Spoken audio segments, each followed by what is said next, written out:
Now, the moment after BAFTAs, it wasn't just awkward, it was revealing. Now, during the BAFTA Awards, Michael B. Jordan and Delroy Lindo, they were presenting.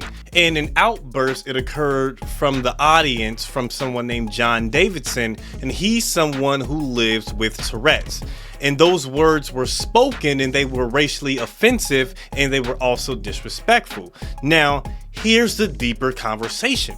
When something happens that's shocking in the public, we are forced to wrestle with the multiple truths at once. Racism is harmful. Disability is real. Public platforms amplify everything. And emotional reactions can escalate quickly. Now, the bigger lesson is not outrage.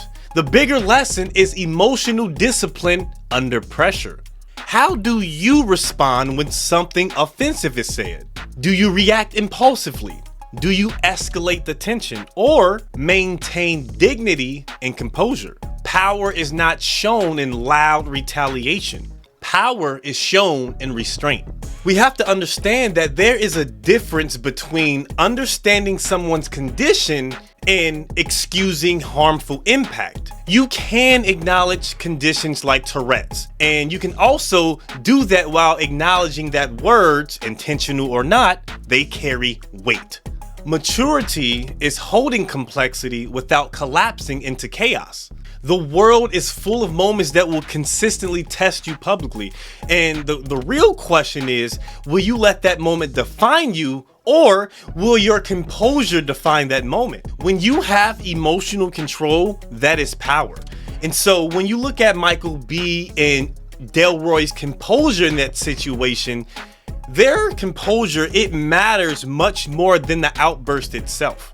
Your response in tense moments like that, it builds or breaks your legacy. And it's necessary for us to acknowledge that complexity requires maturity. Tourette's, this can cause involuntary speech. That reality exists.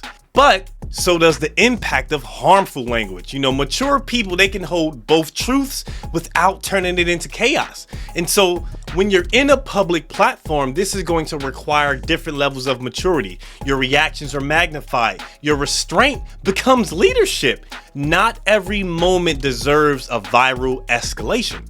Society is currently learning to navigate nuance. We live in an era where everything becomes polarized. It's cancel versus defend. It's outrage versus dismissal. But growth requires nuance, compassion, accountability, emotional intelligence. This is the main thing that is going to define how you are going to be in a tense situation like that. How would you have reacted when you were in a situation where something offensive was said and it boils your blood in some form or fashion, but you have to keep your poise? How would you react?